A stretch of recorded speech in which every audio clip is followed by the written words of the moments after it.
English সেন্টেন্সগুলোতে একটা বড় অংশ জুড়ে রয়েছে অ্যাডজেক্টিভস এবং অ্যাডভার্বস। আমরা যদি অ্যাডজেক্টিভস এবং অ্যাডভার্বগুলোকে ভালোভাবে ব্যবহার করতে পারি, আমাদের সেন্টেন্সগুলো আরও বেশি ন্যাচারাল শোনাবে।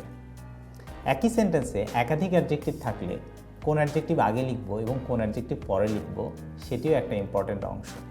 আমরা এই চ্যাপ্টারে সেগুলো শেখার চেষ্টা করব। এছাড়া পজিশনস অফ অ্যাডভার্বস অর্থাৎ অ্যাডভার্বগুলো সেন্টেন্সের কে কোথায় কখন বসে সেগুলো শেখার চেষ্টা করব। স্পিকিং এবং রাইটিংয়ের অংশ হিসেবে আমরা শিখব কিভাবে স্পেশাল অকেশনস এবং ফেস্টিভ্যালস ডেসক্রাইব করা যায়। সো তাহলে চলুন শুরু করা যাক chapter 6। Welcome to Phase 6 English for Beginners. In this phase, we will try to learn about past simple tense and will compare with other tenses which are very close to past simple tense. So the name of this phase is past simple 3. এই ফেজে আমরা চেষ্টা করব past simple টেন্সের সাথে অন্যান্য tense যেমন present perfect tense অথবা পাস্ট পারফেক্ট টেন্স এই টেন্সগুলো কিভাবে কানেক্টেড হয় কিংবা তাদের সাথে পাস্ট সিম্পলের সম্পর্ক কোথায় সেগুলো আলোচনা করা। কিন্তু ফার্স্ট লেসন নাম্বার 41-এ আমরা কভার করার চেষ্টা করব ডাব্লিউএস কোয়েশ্চেনগুলোর ব্যবহার। এর আগের একটি লেসনে আমরা ডাব্লিউএস কোয়েশ্চেনগুলো শুধুমাত্র ইন্ট্রোডিউস করেছিলাম, কিন্তু এই লেসনে আমরা তাদের ব্যাপারে একটু বিস্তারিত জানবো এবং ব্যবহারগুলো শেখার চেষ্টা করব। Then let's get started. So WH কোয়েশ্চেনগুলো আসলে কোনগুলো? সাধারণত ডাব্লিউএস কোয়েশ্চেন হচ্ছে 9টা। What, how, why, when, whom, whose, where, when, which, why, who. এগুলো হচ্ছে ডাব্লিউএস কোয়েশ্চেন ওয়ার্ড। এই ডাব্লিউএস কোয়েশ্চেন ওয়ার্ডগুলো এক একটা ওয়ার্ড এক এক রকমের অর্থ সেন্টেন্সে ক্যারি করে এবং সেই অনুযায়ী কোয়েশ্চেনের আনসার আমাদেরকে দিতে হয়। তো কোয়েশ্চেন ক্রিয়েট করতে গেলে কোন ডাব্লিউএস কোয়েশ্চেন কখন ব্যবহার করব সেটি আমরা শেখার চেষ্টা করি। শুরুতে দেখা যাক who. Ask about person, act as subject of the sentence. তাহলে কি হলো? কোনো ব্যক্তির ব্যাপারে জানতে চাই হু, এর অর্থ আমরা বাংলায় জানি কে, এবং সাবজেক্ট হিসেবে সেন্টেন্সে ফাংশন করতে পারে। হু ইজ দ্যাট ওমেন, ওই মহিলাটি কে বা ওই মহিলা কে। হু আর ইউ ফোনিং, আপনি কাকে ফোন করছেন। অর্থাৎ হু কখনো কখনো কাকে অর্থেও ব্যবহার হতে পারে। এরপরে আমরা দেখি where. Asking in or at what place or position, অর্থাৎ কোন জায়গায় বা কোথায় সেই প্রশ্ন করার জন্য আমরা কখনো কখনো ওয়্যার ব্যবহার করি। ওয়্যার ডু ইউ লিভ, মানে আপনি কোথায় থাকেন। ওয়্যার আর মাই বুটস, আমার জুতোগুলো কোথায়। সো এই কোথায় অর্থে আমরা ওয়্যার ব্যবহার করি। এরপরে আসছে when. Asking about time, occasion, moment, সময় বা মুহূর্ত জিজ্ঞেস করার ব্যাপারে আমরা ওয়েন ব্যবহার করি। এর বাংলা অর্থ কখন। When can I see you, কখন আমি আপনাকে দেখতে পাবো। When did you last see him, শেষবারের মতো আপনি কবে তাকে দেখেছিলেন। এবারে প্রশ্ন হচ্ছে যে ওয়েন আমরা কি অর্থে ব্যবহার করি? হ্যাঁ, ওয়েনের বাংলা অর্থ কখন। এরপর আসে why. Asking for reason, explanation, কারণ বা ব্যাখ্যা জিজ্ঞেস করার জন্য আমরা ওয়াই ব্যবহার করি। এর বাংলা অর্থ কেন। ওয়াই আর ইউ লেট, আপনি দেরি কেন বা আপনি দেরিতে এসেছেন কেন।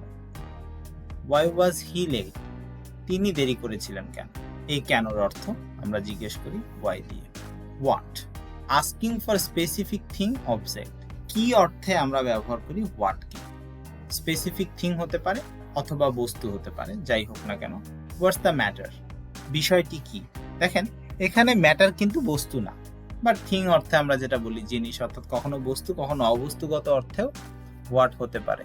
হোয়াট টাইম ইজ ইট, এখন সময় কত বা এখন কটা বাজে। এরপরে আসছে হাউ। হাউ অর্থ হচ্ছে কিভাবে। Asking for way, manner, form, ধরন বা কিভাবে অর্থে জিজ্ঞেস করতে আমরা হাউ ব্যবহার করি। হাউ ডাজ ইট ওয়ার্ক, এটা কিভাবে কাজ করে। How do you go to school, আপনি কিভাবে স্কুলে যান। তাহলে এই যে প্রশ্নগুলো আছে কিভাবে অর্থে প্রকাশ করতে গেলে আমরা হাউ ব্যবহার করি। এরপর আসছে হুইচ। আস্কিং অ্যাবাউট চয়েস, কোনটি অর্থ প্রকাশ করার জন্য আমরা হুইচ ব্যবহার করি বা কোনগুলো অর্থেও আমরা হুইচ ব্যবহার করি। হুইচ ইজ বেটার এক্সারসাইজ, কোন এক্সারসাইজটি ভালো। Swimming or tennis. Which of the applicants has got the job? কোন অ্যাপ্লিকেন্টদের জব আছে, মানে তাদের অলরেডি জব আছে। তো কোনগুলো বা কাদের কিংবা কোনটি, এই অর্থে আমরা হুইচ ব্যবহার করি। এরপর আসছে হাউ। হাউ এর দুটো অর্থ আমরা সবচেয়ে বেশি ব্যবহার করি। হাউ এর আরো বেশ কিছু ব্যবহার আছে, আমরা দেখার চেষ্টা করব। How many, asking about quantity, পরিমাণ জিজ্ঞেস করার জন্য। ইউজড উইথ কাউন্টেবল নাউনস, অর্থাৎ কাউন্টেবল নাউনের সাথে আমরা হাউ মেনি ব্যবহার করি। How many people were there. How often, কোনো ঘটনা কতদিন পরপর বা কখন বা কত সময় পরপর ঘটে সেটি জিজ্ঞেস করার জন্য আমরা হাউ অফেন ব্যবহার করি। Asking about frequency, how often do you go swimming, কখন বা কতদিন পরপর আপনি সুইমিং এ যান। এখানে আপনারা হয়তো লক্ষ্য করেছেন একটা WH কোয়েশ্চেন ওয়ার্ড মিসিং আছে, যেটি হচ্ছে হুম, WHOM। হুম অর্থ কাকে। হু দিয়ে যেহেতু কখনো কখনো আপনি কাকে অর্থে সেন্টেন্স বলতে পারেন, তাই এই চার্টে হুম মিস করা আছে। বাট আপনি চাইলে হুম কাকে অর্থেও ব্যবহার করে সেন্টেন্স ক্রিয়েট করতে পারেন। For example, whom do you want, আপনি কাকে চান। এরপরে আমরা আরেকটু বিস্তারিত দেখার চেষ্টা করি WH কোয়েশ্চেন ওয়ার্ডগুলোকে। আমরা যেমনটা এর আগের অর্থ দেখছিলাম, সেখান থেকে আবারও দেখার চেষ্টা করি। হু হচ্ছে পার্সনকে নির্দেশ করে, what things, idea, information, action এদেরকে নির্দেশ করে, ওয়্যার প্লেসকে নির্দেশ করে, ওয়াই রিজনকে নির্দেশ করে, ওয়েন টাইমকে নির্দেশ করে, হুজ পজেশন অর্থে ব্যবহার হয়, অর্থাৎ কার। হুজ বুক ইজ দিস, এই বইটি কার। হুইচ চয়েস অর্থে ব্যবহার। এখানে যদি আমরা আরেকবার সেন্টেন্সগুলো দেখার চেষ্টা করি, who is your favourite singer, কে বা পার্সন অর্থে ব্যবহার হচ্ছে। তারপর হোয়াট আর ইউ হোল্ডিং, আপনি কি ধরে আছেন, একটা বস্তু অর্থে।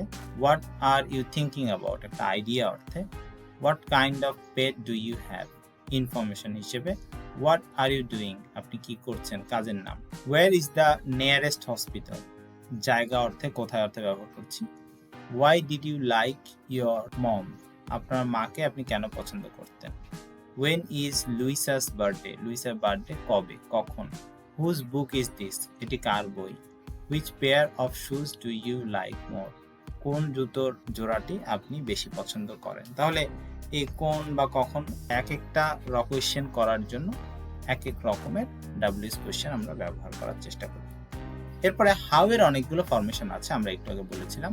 হাউ ম্যানার অর্থে ব্যবহার হতে পারে, হাউ মেনি সংখ্যা অর্থে ব্যবহার হতে পারে, হাউ মাচ কোয়ান্টিটি বা পরিমাণ নির্দেশ করার জন্য ব্যবহার হতে পারে, হাউ অফেন ফ্রিকোয়েন্সি অর্থাৎ কখন ঘটে সেই অর্থে ব্যবহার হতে পারে, হাউ ফার ডিস্টেন্স অর্থে ব্যবহার হতে পারে, হাউ ওল্ড এজ প্রকাশ করার জন্য ব্যবহার হতে পারে, হাউ লং ডিউরেশনের জন্য আমরা ব্যবহার করি।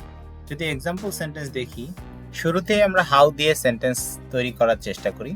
শুধুমাত্র হাউ দিয়ে আমরা খুব কমন একটা সেন্টেন্স বলে থাকি, সেটি হচ্ছে how are you doing, so আপনি কেমন আছেন, এরকম। এরপর হাউ মেনি দিয়ে সেন্টেন্স আমরা দেখতে পাচ্ছি। How many dogs does he have, তার কতগুলো কুকুর আছে। How much water do you need, আপনার কি পরিমাণ বা কতটুকু পানি প্রয়োজন। How often your grandma water her plants, আপনার দাদি বা আপনার নানি কতদিন পর পর গাছে পানি দেয়। How far is your house from the high school থেকে আপনার বাড়ি কত দূর। How old is Kelly's younger brother, কেলির ছোট ভাইয়ের বয়স কিরকম বা বয়স কত। How long should I answer this test, এই টেস্টের আনসার আমি কতক্ষণ সময় নিয়ে দিব। সো এভাবে আপনি হাউ বা অন্যান্য WH কোয়েশ্চেন ওয়ার্ডগুলো ব্যবহার করে আপনার এভরিডে কমিউনিকেশনে কোয়েশ্চেন মেকিং করতে পারেন, এবং পরবর্তীতে অ্যাডভান্সড ইউজার হলে আপনি এদেরকে রিলেটিভ প্রোনাউন হিসেবেও সেন্টেন্স জয়েন করার জন্য ব্যবহার করতে পারবেন। শুরুতেই শুধুমাত্র কোয়েশ্চেন তৈরি করার জন্য এবং সেই কোয়েশ্চেনগুলোকে কিভাবে আনসার করা যেতে পারে সে ব্যাপারে প্র্যাকটিস করার চেষ্টা করেন। কোয়েশ্চেন মেকিং আপনার সেন্টেন্স মেকিং স্কিলকে আর একটু ইমপ্রুভ করে দিবে ইনশাআল্লাহ। So that was the WH questions discussion, lesson 31.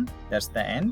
Hopefully see you in the next lesson with some comparison of past simple tense with the other tenses. Thank you very much. See you in the next lesson.